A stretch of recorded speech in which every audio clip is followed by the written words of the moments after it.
Bahaya bagi Roma. Saya beritahukan pada Anda, Tuan Kayafas. Saya sudah pernah mendengar tentang orang ini, Yesus. Dan orang-orang saya mengatakan biasa saja. Yang mulia, maaf. Mungkin orang-orang Anda tidak pernah mendengar akan satu hal.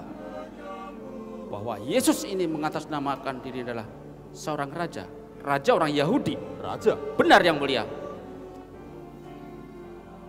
Yesus menganggap dirinya adalah seorang raja. Raja yang besar. Lebih besar dari kita. Bahkan melebihi kaisar. Centurion, bawa tahanan itu kemari.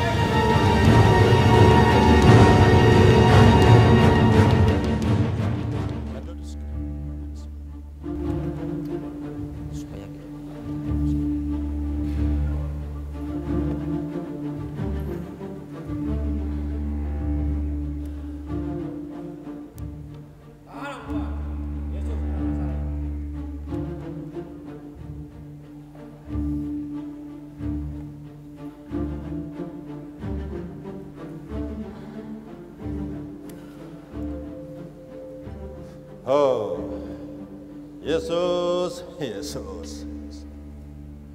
Baiklah, saya akan langsung pada pokok permasalahan. Apakah engkau seorang raja? Ya, benar. Seperti yang Anda katakan. Bohong! Ia hanya seorang anak tukang kayu.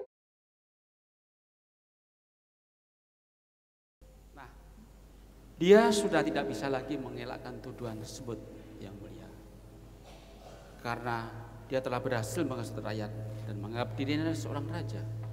Ya, dan saya sering mendengar ucapan tersebut. Benar, yang mulia. Dan ucapan itu merupakan penghinaan terhadap Tuhan. Sabar, sabar tuan-tuan. Hei, orang Nazaret. Apakah engkau tidak mengelak apa yang mereka tuduhkan kepadamu? Oh, tidak ada. Oh, baiklah. Tuan-tuan, tampaknya ini hanya masalah salah pahaman dan masalah kecil. Untuk itu, saya akan menjatuhkan hukuman cambuk dan melepaskan dia. Centurion, kerjakan cepat. Seharusnya dia dihukum mati. Oh ya? Ya. Haruskah demikian? Yang mulia, maafkan saudara ini. Dia terlalu emosi pada persoalannya. Tetapi tentunya kami semua tidak akan membawa orang ini kepada Anda, yang mulia. Jika persoalan ini kita tidak anggap penting dan akan membahayakan bagi ketertiban Roma. Kalau begitu, kita lihat saja nanti.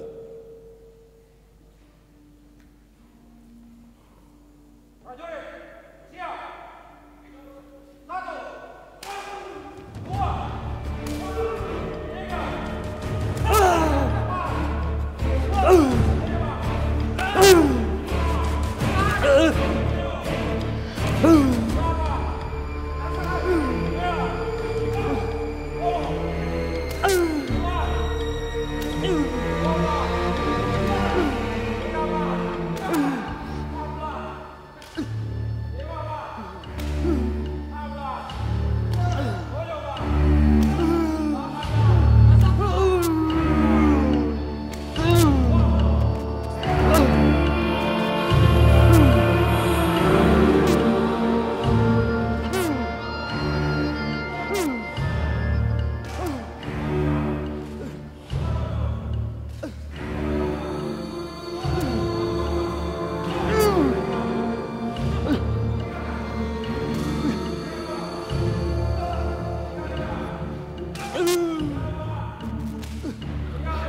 Centurion, Ya, Tuan. bawa tahanan itu kemari. Baik, Tuan.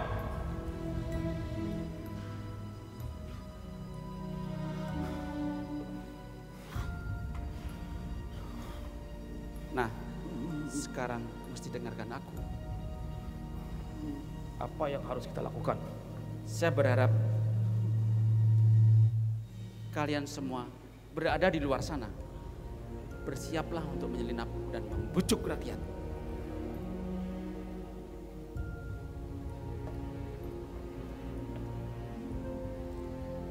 Bawa tahanan itu kemari. Aku ingin menanyainya dengan lebih teliti.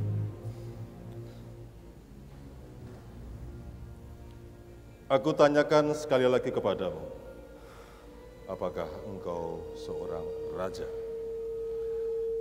Iya, benar. Suatu saat nanti, orang akan mengakui bahwa saya adalah raja. Baiklah. Engkau adalah seorang raja. Jika engkau seorang raja, mengapa tentaramu, rakyatmu, pengikutmu tidak berjuang untuk melepaskan engkau? Kerajaanku bukan di dunia ini. Aku datang ke dunia ini untuk memberi kesaksian tentang kebenaran. Jadi, siapapun menghendaki kebenaran akan mendengarkan suaraku. Kebenaran. Apa itu kebenaran? Apa itu kebenaran?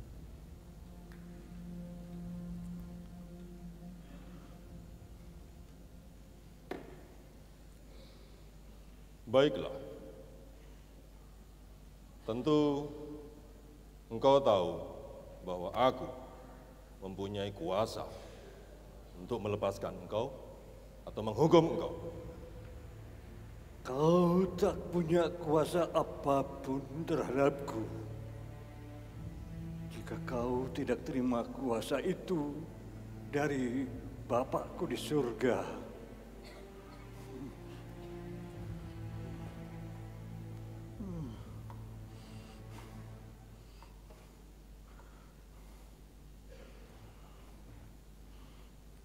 Tuan Kayafas, maaf, sepertinya saya tidak menemukan kesalahan atas orang ini. Yang mulia, orang ini jelas-jelas telah bersalah. Dia telah berhasil menghasut rakyat.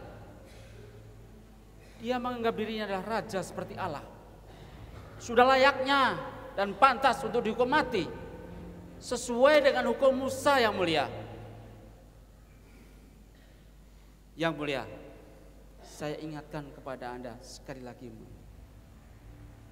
bahwa rakyat di luar sana sedang menunggu satu keputusan. Harap yang mulia memahaminya, karena ini menyangkut kedudukan Anda, yang mulia.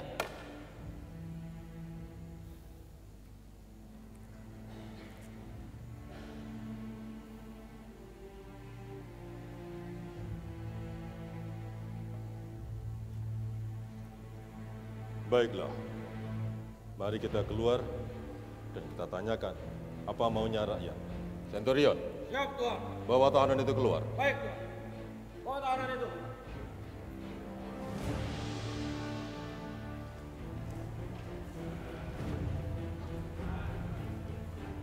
Rakyat Yerusalem, dengarkan aku. Lihatlah orang ini. Haruskah aku menghukumnya?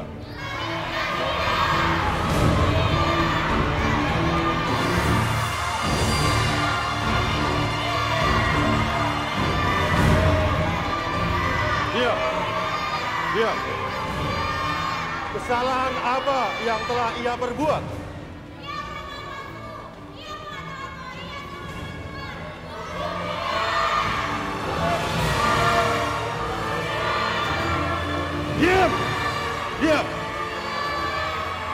Diam. Dengarkan. Hari ini adalah hari raya Paskah. Saatnya untuk pengampunan. Centurion, ambil tahanan.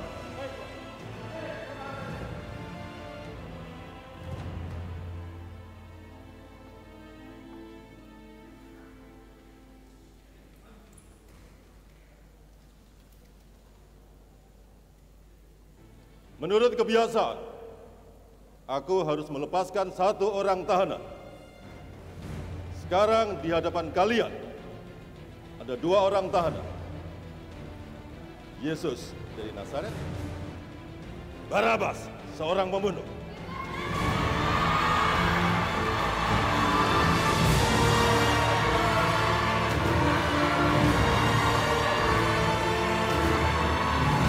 Diam.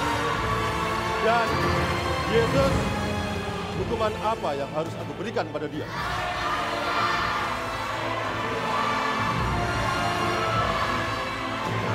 Diam! Diam! Diam!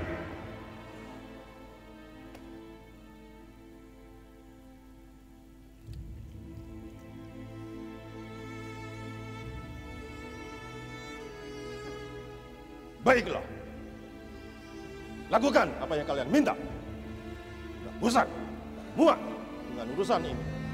Centurion, kerjakan apa yang mereka minta.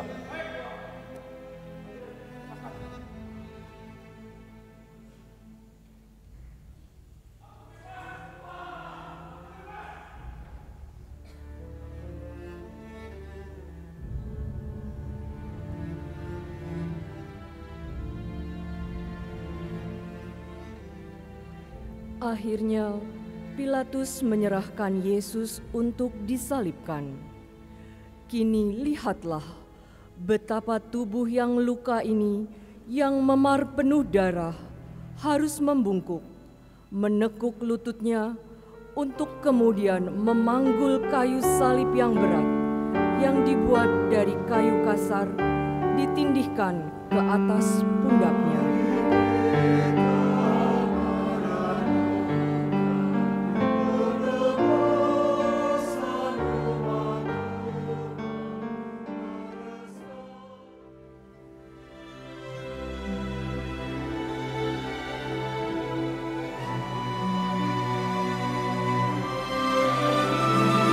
Salib suci harus dipanggulnya, mahkota duri harus disandangnya.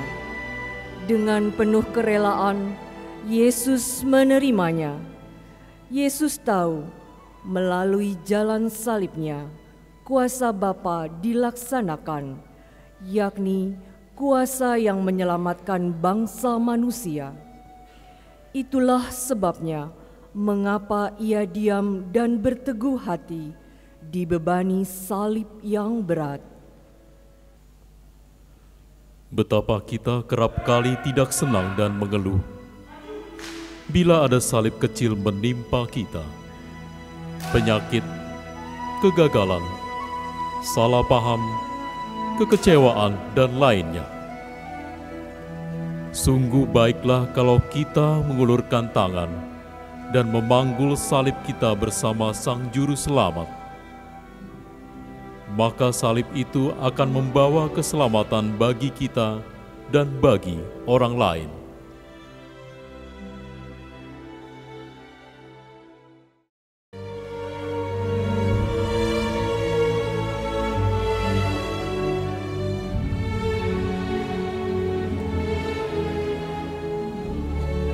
Yesus melanjutkan perjalanan salibnya. Beban salib itu berat sekali. Yesus sudah habis tenaga, maka jatuhlah ia, tersungkur ke tanah, bahkan ke atas batu bata di jalan. Bahkan ditambah lagi, salib berat itu pun ikut menimpanya.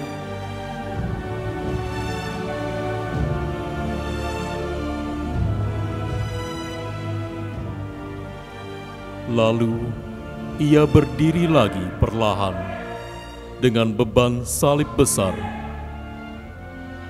Dengan perlahan diayunkan kakinya bergerak maju. Yesus badanmu makin lemah. Jalan yang kau tempuh teramat sulit, dan salibmu amat berat. Engkau jatuh, tiada yang menolong, dipukuli, dan didorong.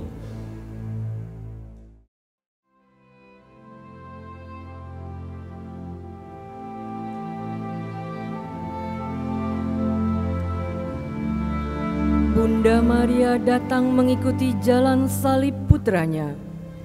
Yohanes, murid Yesus terkasih, mendampingi Bunda Maria yang sangat pedih melihat peristiwa yang menimpa Yesus. Hati Maria hancur luluh tersayat oleh sengsara Yesus. Bagi Yesus amat berat melihat ibunya menderita.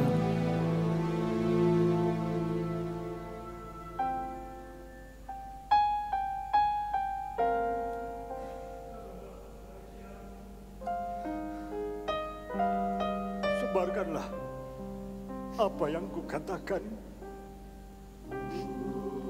Biarlah aku menanggung semua ini.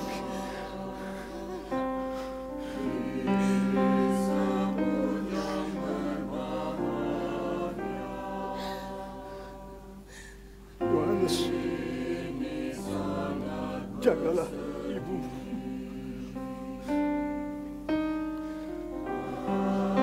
Tulislah apa yang aku perbuat dan aku jalankan demi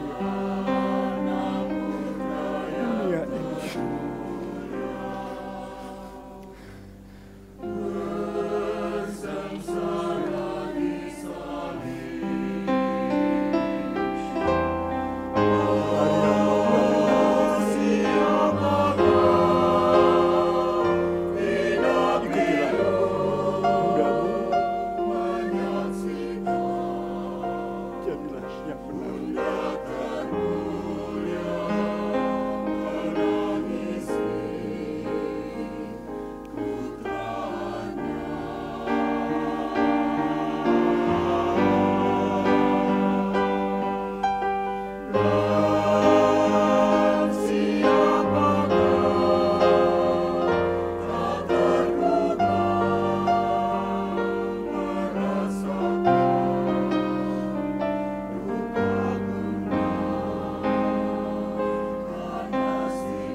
Bunda Maria mempersatukan kurbannya dengan kurban Tuhan sendiri.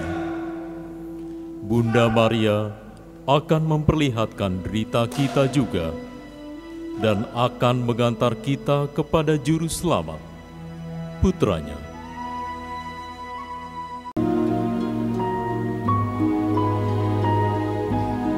Juru Selamat sudah menjadi begitu lemah, sehingga orang Yahudi takut kalau dia meninggal di jalan sebelum sampai di puncak Golgota. Simon yang kebetulan lewat dipaksa supaya membantu memanggul salib Yesus. Meski dengan berat hati, Simon membantu juga.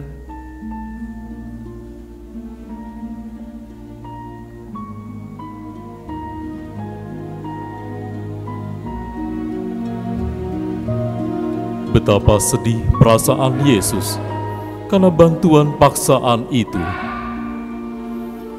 Beratlah perasaan hati Yesus bahwa orang lain dipaksa untuk berbakti meringankan bebannya. Haruskah Kristus mengeluh karena mata dan hati kita yang buta? Haruskah Ia selalu bertanya, manakah sikap kita?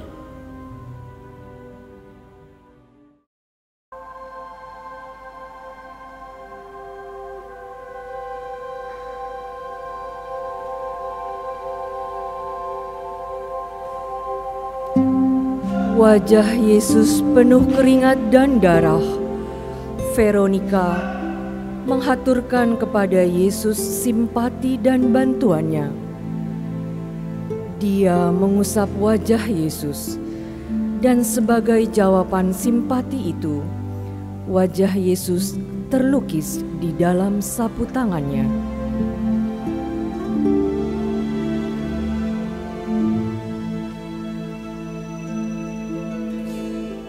Dalam sengsaranya yang paling berat, Yesus selalu didorong kasih-Nya terhadap siapapun yang dijumpai. Dan bagaimana saya? Apakah saya juga mau bersimpati terhadap Yesus yang menderita? Apakah saya melihat wajah Yesus di sekitar saya?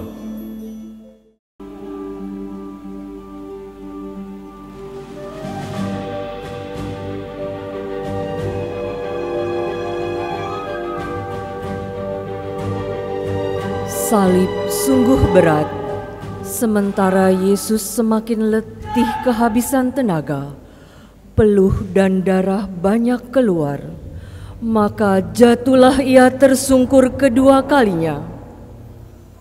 Dengan kekuatan sendiri, ia harus berusaha berdiri, sementara terus dihujani caci maki dan pukulan algojo-algojo yang tak kenal ampun.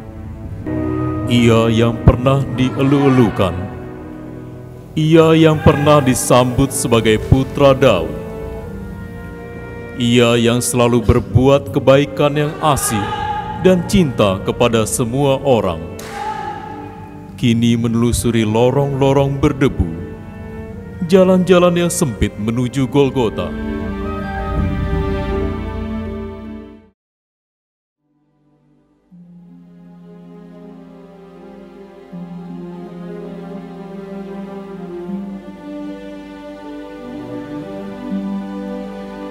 Yesus hampir tidak dapat berjalan. Darah mengalir dari semua luka-lukanya. Melihat penderitaan Yesus, wanita-wanita Yerusalem terharu dan menangis. Hai putri-putri Yerusalem, janganlah menangisi aku. Tangisilah dirimu sendiri dan anak-anakmu. Sebab kalau orang berbuat demikian terhadap kayu hidup, apakah yang terjadi dengan kayu kering?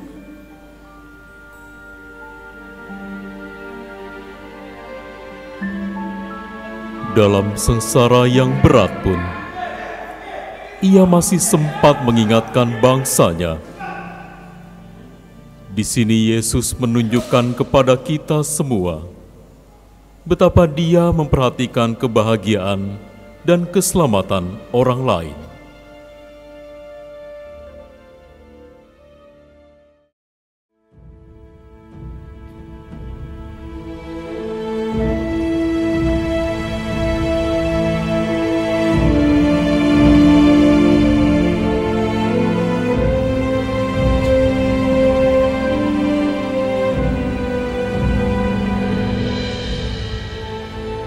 Jalan semakin menanjak. Inilah bagian akhir perjalanan sengsara Yesus. Golgota sudah tampak, tetapi Yesus sungguh sangat lemah.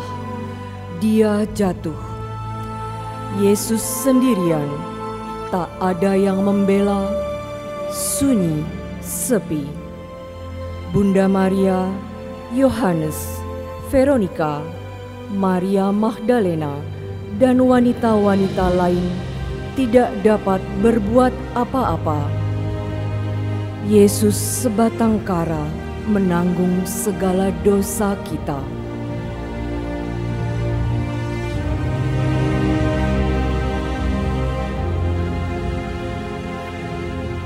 Yesus mau senasib dengan kita manusia, bahkan harus menanggung kematian ngeri akibat dosa dan kejahatan manusia.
Tiba di Golgota, Yesus diseret dan dilucuti pakaiannya.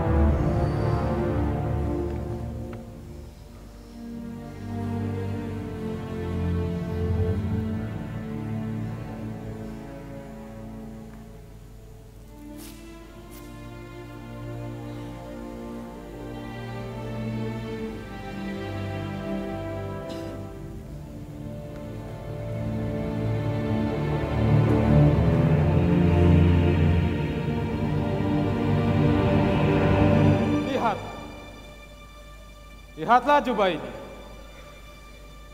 Tidak ada jahitan.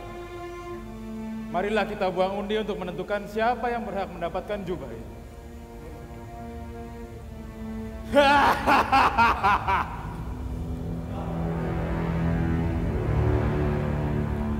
Badanku adalah badan Yesus juga. Badan sesamaku adalah badan Yesus juga. Kita semua adalah saudara-saudara Yesus. Apakah kita berani bertanggung jawab atas kehormatan kita dan sesama kita? Kita junjung tinggikah hak orang lain?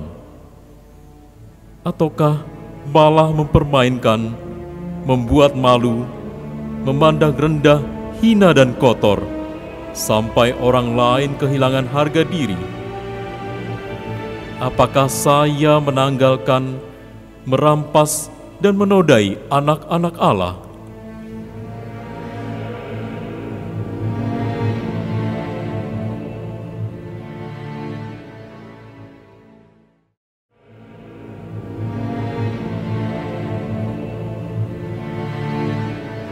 Kini Kristus harus berbaring menelentang di atas kayu salibnya. Kakinya yang selalu membawa langkah-langkah kebenaran dipakukan hingga dari luka dalam memercik darah. Kemudian tangannya yang selama ini selalu memberkahi, memberikan buayan kasih sayang, dipakukan juga. Dan tangan-tangan itu mencengkeram menahan luka yang dahsyat. Darah merah menyembur segar.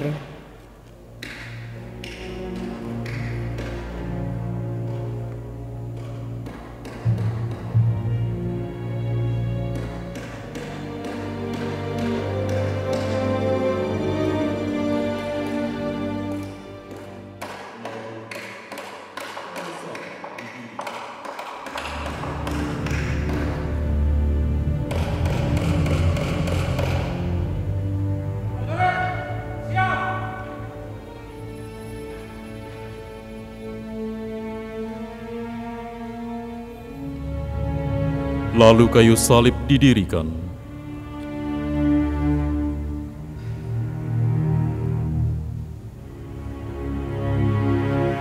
Darah kini basah membasahi, melumuri kayu salib.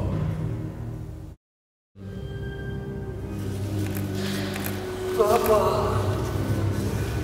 ampunilah mereka semua.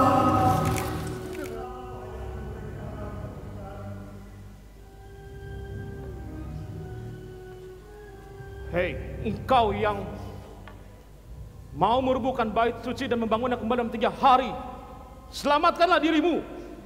Dan jikalau kau memang anak Allah, turunlah dari salib itu. Orang lain dia selamatkan, tapi dia sendiri yang dia selamatkan. Inikah Raja Israel? Sebaiknya ia turun dari salib itu, agar kami percaya.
Mereka telah menyalibkan Yesus. Mereka telah membunuh Yesus. Yesus telah wafat.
Apakah kita bersih dari darah Yesus? Apakah kita tidak seperti Yudas? Apakah kita tidak seperti Petrus yang mengingkari Yesus? Selayaknya lah kalau kita mencintai Yesus sampai kapanpun.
Ada mahkota duri di kepalanya. Dalam setiap langkahnya, dia tanggung semua celah dan hina. Menyusuri jalan salib, jalan sabun derita, menemani Mesias dalam sang raja.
Kerabat Yesus yang setia mengantar jenazah Yesus ke pemakaman. Suasana duka dan sedih. Kalau biji gandum tidak jatuh ke tanah dan mati, ia tinggal sendirian. Namun jika biji itu mati, maka ia akan berbuah banyak. Saat semuanya begitu berat dalam tanggungan kita, Yesus hadir dan rela mati untuk menebus derita umatnya. Kematian Kristus memang harus terjadi, karena itulah kehendak Bapa. Tapi dari salib dan kematian, bangkitlah kehidupan. Cinta kasih Kristus berkuasa atas maut dan dosa. Dengan selalu setia pada jalan salib Yesus, kita pun akan sampai pada kebangkitan Paskah yang mulia.